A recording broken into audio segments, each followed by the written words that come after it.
Assalamualaikum warahmatullahi wabarakatuh. Salam sejahtera buat kita semua. Semoga kita dalam keadaan sehat jasmani dan rohani, tidak kekurangan satu apapun. Oke, kita lanjutkan saja ceritanya. Bab 611. Suamimu benar-benar memakan tauku. Ujung koridor. Oda, Miki, dan Ji-Fei berdiri di dekat jendela dan memandang keluar jendela, seperti sepasang kekasih yang sedang menonton hujan meteor. Oda, Miki tidak berkata apa-apa. Li Ruoshi langsung setuju dan turun ke bawah. Hal ini membuat hati Ji-Fei sangat terharu. Inilah kepercayaan yang sesungguhnya antara suami dan istri. Kamu ingin kembali dengan Ansi Rika, kan? Ji-Fei berinisiatif bertanya. Oda, Miki mengangguk. Ya, dia dan aku akan kembali besok. Aman. Kamu tidak perlu khawatir tentang apapun dari sisiku. Ji-Fei mengerti maksudnya. Meski menurutnya Oda Miki bodoh karena mengkhawatirkannya, ia tidak tega menyerang wanita baik hati ini. Oh, setidaknya dia adalah wanita yang baik pada dirinya sendiri. Ji-Fei, apakah kamu benar-benar percaya pada Ansi Rika dan yang lainnya? Bagaimana jika... Apakah kamu percaya padaku? Ji-Fei langsung menyela. Oda Miki mengangguk. Tentu saja aku percaya padamu. Ji-Fei tersenyum. Lalu kenapa aku tidak mempercayai mereka? Berpikir bahwa Hiroshima dikendalikan olehnya dan Ansi Rika tergerak olehnya? Bagaimana mereka bisa mengkhianatinya? Oda Miki melihat rasa percaya diri di wajah Ji-Fei dan ingin mengatakan sesuatu. Namun pada akhirnya dia menahannya. Dia menatap Ji-Fei. Dan setelah beberapa saat, dia berkata, Ji-Fei, jaga dirimu. Ji-Fei tersenyum dan berkata, aku memiliki orang-orang yang mencintai dan peduli padaku di sini. Jadi kamu harus menjaga dirimu sendiri. Oda Miki merasa masam di hatinya, dan tiba-tiba berbalik dan memeluk Ji-Fei, memeluknya erat. Air mata langsung mengalir. Ji-Fei mengangkat tangannya dan membelai rambutnya dengan lembut. Dia tidak memiliki keinginan apapun pada Oda Miki, tapi dia merasa kasihan padanya. Rakyat. Dia kepolosan cinta, dia cinta sejati. Didi, alarm 5 menit berbunyi, yang disetel oleh Miki Oda. Dia mendorong Ji-Fei menjauh dengan kasar. Ji-Fei, tunggu sampai aku kembali untuk membunuhmu setelah berlatih seni bela diri yang kamu ajarkan padaku. Setelah mengatakan itu, dia berbalik dan pergi. Penentu, bertekad, hanya bagian belakang Miki Oda terus bergerak. Menangis jelas keras. Ada sedikit kerumitan di mata Ji-Fei. Katakan padaku saat kamu dalam masalah dan aku akan pergi ke ujung dunia untuk menyelamatkanmu. Kata-kata itu keluar, penuh dengan kekhawatiran. Tubuh Oda Miki seperti ditepuk, dan dia langsung berdiri, gemetar semakin hebat. Ini lebih menyentuh dari semua kata cinta. Ji-Fei, aku akan membunuhmu. Ucap Oda Miki sengaja berpura-pura penuh kebencian. Lalu, dia lari dengan cepat. Dia takut Ji-Fei akan melihatnya menangis. Ji-Fei menggelengkan kepalanya dan tersenyum pahit, berjalan menuju lift. Mengenai cara Oda Miki mengungkapkan cintanya, meski istimewa, namun juga sangat tulus. Meski aku tidak bisa memberikan cintanya, aku berharap bisa melindungi keselamatannya.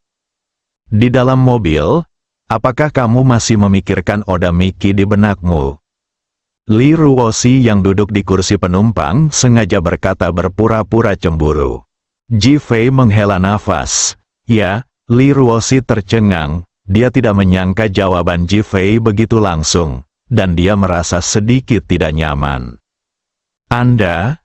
Setelah bertahun-tahun, saya tidak tahu berapa banyak saudara laki-laki dan perempuan seperti dia yang tergeletak di tanah, tapi saya masih hidup.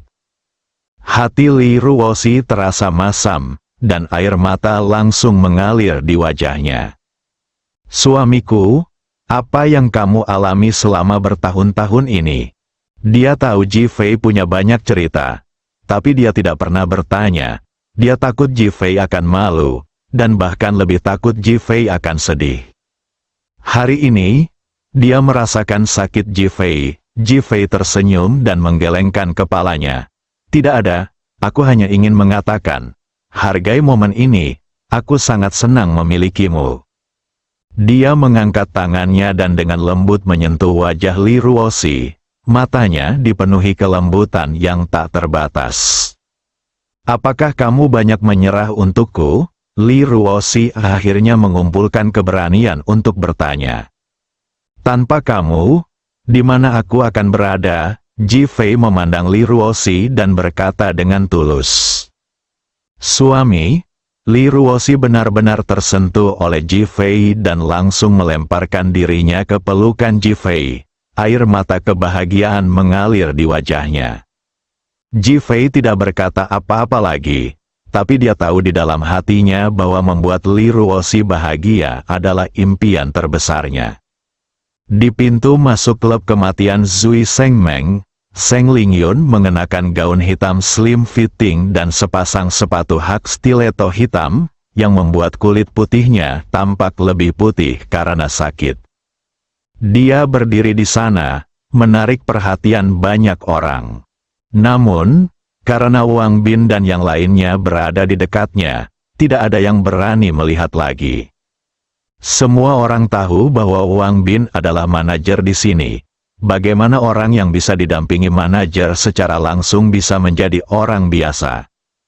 Sebaliknya, banyak orang yang secara aktif menjauhinya. Wang Bin dan yang lainnya tidak tahu siapa yang ditunggu Seng Lingyun, tapi mereka sangat serius dan serius. Tiba-tiba, mereka melihat Ji Fei mengemudi dengan lambat. Melihat Ji Fei melalui kaca mobil, hati Wang Bin dan yang lainnya berdebar kencang. Saat berikutnya, sebuah pemikiran muncul di benakku. Seng Lingyun jatuh cinta pada Ji Fei. Namun, mereka segera mengetahui bahwa Li Ruoxi sedang duduk di kursi penumpang. Ji Fei terkejut saat melihat Seng Lingyun. Dia tidak memperhatikan kata-kata Li Ruoxi tentang datang ke sini sekarang karena Oda Miki. Saat saya melihat Seng Lingyun dan kemudian klub kematian Zui Shengmeng, saya terkejut. Li Ruoxi melihat tingkah Ji Fei yang tidak normal dan dengan sengaja mengerutkan bibirnya. Ada apa? Apa kamu terpesona dengan kecantikan sahabat sekaligus teman sekelasku Seng Lingyun? Ji Fei mengangkat alisnya dan menatap Li Ruoxi. Apakah Seng Lingyun teman sekelasmu? Li Ruoxi mengangguk. Ya, saya menghubungi teman kuliah saya secara kebetulan hari ini. Ji Fei memandang Seng Lingyun yang berlari ke arahnya, matanya penuh kewaspadaan. Aku tidak akan bicara denganmu lagi, aku keluar dari mobil dulu. Li Ruoxi tersenyum, membuka pintu mobil dan keluar dari mobil, lalu berlari menuju Seng Lingyun. Tak lama kemudian keduanya berlari bersama lalu berpelukan. Wang Bin dan orang lain yang berlari terkejut saat melihat pemandangan ini. Mereka melihat Ji Fei di dalam mobil dan Li Ruoxi di sebelah mereka, bertanya-tanya apa yang sedang terjadi. Parkirkan mobilnya untukku. Ji Fei keluar dari mobil dan melemparkan kunci mobil ke Wang Bin dan berkata. Wang Bin secara naluriah menangkap kunci mobil, memandang Ji Fei dan berkata, Tuan Ji. Wow, mereka segera bubar dan bergegas memarkir mobil. Ji Fei sudah berjalan ke arah Seng Lingyun dan Li Ruoxi. Saat Seng Lingyun melihat Ji Fei, matanya penuh kegembiraan. Li Ruoxi tidak banyak berpikir dan langsung melambai ke Ji Fei. Suamiku, ini teman sekelas dan sahabatku Seng Lingyun. Ji Fei tidak berkata apa-apa, tapi menatap Seng Lingyun, ingin melihat reaksi Seng Lingyun. Apakah dia benar-benar suamimu? Seng Lingyun bertanya sambil tersenyum. Li Ruoxi mengangguk. Ya, ada apa? Seng Lingyun menatap Ji Fei dengan mata terbelalak, lalu tertawa. Ji Fei terdiam, dan Li Ruosi terkejut. Ruosi, kamu, suamimu benar-benar memakan tauku. Engah, Ji Fei hampir muncrat. Li Ruosi. Dia memandang Ji Fei. Ji Fei tidak bisa memahaminya. Dia awalnya mengira Seng Lingyun akan berpura-pura tidak mengenalnya dan kemudian mengadakan pertunjukan. Dia tidak menyangka wanita itu akan bersikap begitu belak-belakan, yang membuatnya bingung dengan karakter wanita di depannya. Harus dikatakan bahwa aku membantumu menyembuhkan kakimu yang terkilir, kan? Ji Fei berkata dengan ringan. Seng Lingyun mengangguk, benar, tapi matamu melihat kemana-mana. Cekikikan. Setelah mengatakan itu, dia langsung memeluk Li Ruosi, lalu berbisik di telinganya. Bab 612. Apakah mungkin bagimu untuk bangkit di kamar pribadi? Haha, Li Ruosi dan Seng Lingyun tertawa terbahak-bahak. Seng Lingyun tidak menyembunyikan apapun dan menceritakan apa yang terjadi hari ini. Seng Lingyun bahkan membeberkan kejadian tersebut karena keadaan khusus saat itu tanpa ada penyembunyian apapun. Li Ruosi juga merasa geli. Ji Fei sedikit malu. Ini benar-benar teman terbaik, berani mengatakan apapun. Tidak ada rahasia. Seng Lingyun akhirnya berhenti tertawa, memandang Li Ruosi, dan tiba-tiba meraih tangan Li Ruosi. Ruosi, kita adalah teman baik. Li Ruosi tercengang. Ya, ada apa? Wajah Seng Lingyun menjadi gelap. Ruosi, bisakah kamu meminta suamimu untuk menyelamatkanku? Matanya memohon dan wajahnya kesakitan. Li Ruosi tercengang. Lingyun, apa yang terjadi? Saat Seng Lingyun hendak berbicara, Ji Fei telah berbicara. Seng Lingyun, saya tidak dapat menyembuhkan Tianyin Juemei Anda. Anda harus menemukan orang yang ditakdirkan untuk Anda miliki, sehingga dia dapat menyelamatkan Anda. Ji Fei langsung menolak. Ekspresi Seng Lingyun tiba-tiba menjadi gelap, dengan ekspresi kecewa dan kesakitan di wajahnya. Li Ruosi yang baik hati mengulurkan tangan untuk memegang Seng Lingyun. Apa yang terjadi? Seng Lingyun menceritakan situasinya. Setelah mendengar ini, wajah Li Ruosi penuh dengan perbedaan, tak terbayangkan dan sangat gugup. Dia telah menjadi teman sekelas Seng Lingyun selama bertahun-tahun, dan dia bahkan tidak menyadarinya. Selama kuliah, Seng Lingyun tidak bisa bangun dari tempat tidur selama beberapa hari setiap bulan dan menjadi sangat kurus. Kapanpun itu terjadi, dia akan meminta Li Ruosi membantu memasak dan bahkan mencuci piring. Tapi setelah dia sembuh dalam beberapa hari, dia akan membalas budi Li Ruosi. Baru sekarang saya menyadari bahwa dia telah menanggung begitu banyak penderitaan. Suamiku, bisakah kamu membantu pengobatannya? Li Ruosi bertanya. Ji Fei langsung menggelengkan kepalanya. Saya tidak bisa membantu. Li Ruosi masih hendak berbicara, tapi Seng Lingyun telah meraih Li Ruosi. Ruosi, lupakan saja. Jika memungkinkan, aku yakin suamimu tidak akan meninggalkan wanita cantik sepertiku sendirian. Li Ruosi mengangguk. Benar, dia bukan seorang dokter. Dia hanya memiliki beberapa keterampilan medis. Seng Lingyun tersenyum dan mengangguk, dan matanya menyapu wajah Ji Fei pada saat itu. Dia tersenyum sangat manis, seperti seorang wanita yang tersenyum bahagia pada kekasihnya. Hati Ji Fei bergetar, dan dia langsung mengerti. Seng Lingyun mengetahui bahwa dia adalah suami Li Ruosi, jadi dia membuat janji dengan Li Ruosi. Direktur Seng, bagaimana Anda tahu bahwa saya adalah suami Li Ruosi? Ji Fei bertanya langsung. Li Ruosi terkejut dan melihat ke arah Seng Lingyun. Puff, Seng Lingyun langsung tertawa dan menatap Li Ruosi. Ruosi, biar ku beritahu, suamimu terlalu cerdik, jadi berhati-hatilah agar tidak tertipu olehnya. Wajah Li Ruoxi langsung memerah dan dia menatap Seng Lingyun. Tahukah kamu bahwa dia adalah suamiku sebelumnya? Seng Lingyun mengangguk. Klub ini milik saya. Di pagi hari, dia membawa wanita cantik berambut pirang untuk menggoda Lu Chaojun. Orang-orang saya menyinggung perasaannya dan dia menyelamatkan saya. Saya meminta orang-orang saya untuk meminta maaf. Mereka pergi ke perusahaan keamanan Bameng. Ketika saya memeriksanya, saya mengetahui bahwa manajer perusahaan itu adalah Anda, jadi saya mengetahuinya. Aku akan segera menghubungimu dan mengajakmu kencan. Seng Lingyun bertindak sangat tenang, berbicara langsung tanpa menyembunyikan apapun. Hal ini membuat Ji Fei semakin bingung. Dia merasa wanita ini tidak bisa dimengerti. Di satu sisi, dia jelas sangat curiga, tapi di sisi lain, dia sangat jujur. Kamu telah mengerahkan seluruh upayamu, Ji Fei berkata ragu-ragu. Seng Lingyun memutar matanya ke arah Ji Fei. Aku belum pernah bertemu pria sepertimu. Li Ruoxi menjadi waspada sekarang dan bertanya sambil tersenyum, ada apa dengan dia? Pria ini tidak tergerak oleh wanita cantik seperti saya dan menolak memberinya nomor ponsel.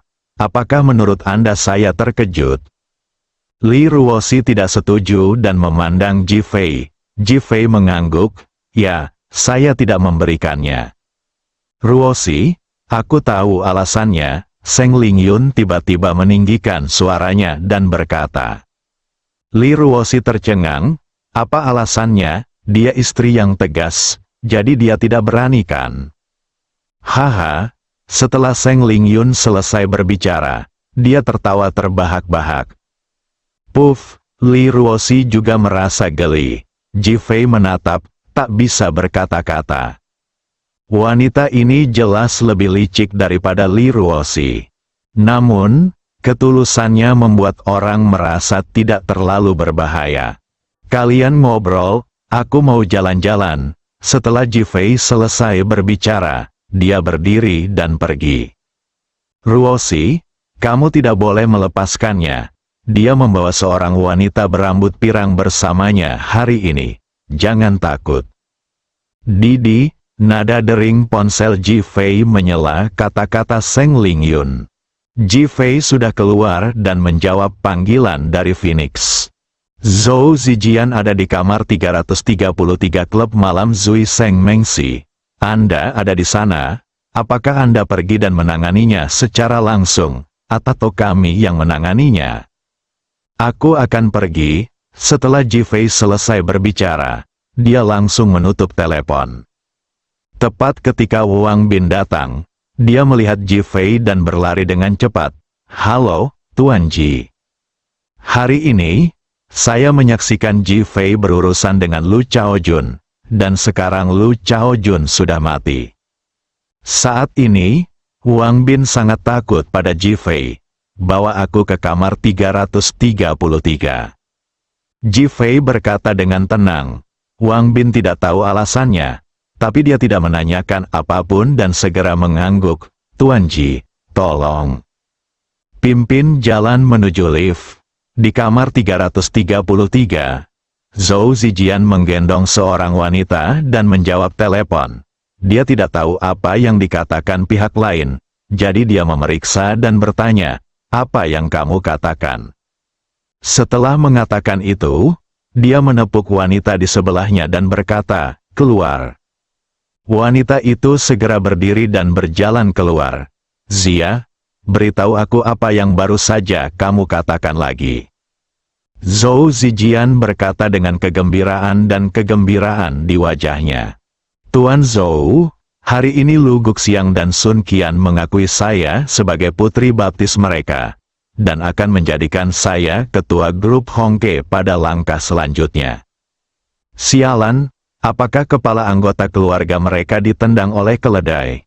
Haha, Zhou Zijian tidak bisa menahan tawa setelah dia selesai berbicara. Semburat merah muncul di wajah Zia. Mereka mendengar dari dokter bahwa aku mungkin hamil dari apa yang terjadi hari ini. Jadi mereka ingin menjadikanku putri baptis mereka. Dan mereka juga ingin melihat apakah aku benar-benar hamil.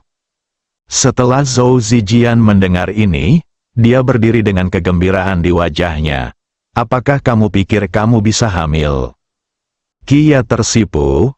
Aku juga tidak tahu. Berbagai kerumitan melintas di wajah Zhou Zijian, dan akhirnya sedikit keserakahan muncul. Berperilaku sedikit lebih baik akhir-akhir ini, lalu tunggu aku yang mengaturnya. Oke. Zhou Zijian menutup telepon, sudut mulutnya bergetar 2 kali, dan tiba-tiba. Haha, dia menoleh ke belakang dan tertawa. Aku akan bangkit juga. Dia telah memutuskan untuk menekan Kia dan membiarkan Kia mengandung anaknya. Pada saat itu, keluarga Lu akan dianggap sebagai milik Lu Chaojun. Bukankah dia terlalu mengkhianatinya, mengendalikan Kia, dan mendapatkan perusahaan? Hatiku sangat gembira. Ledakan, pintu didobrak hingga terbuka. Bisakah kamu bangun? Bersambung.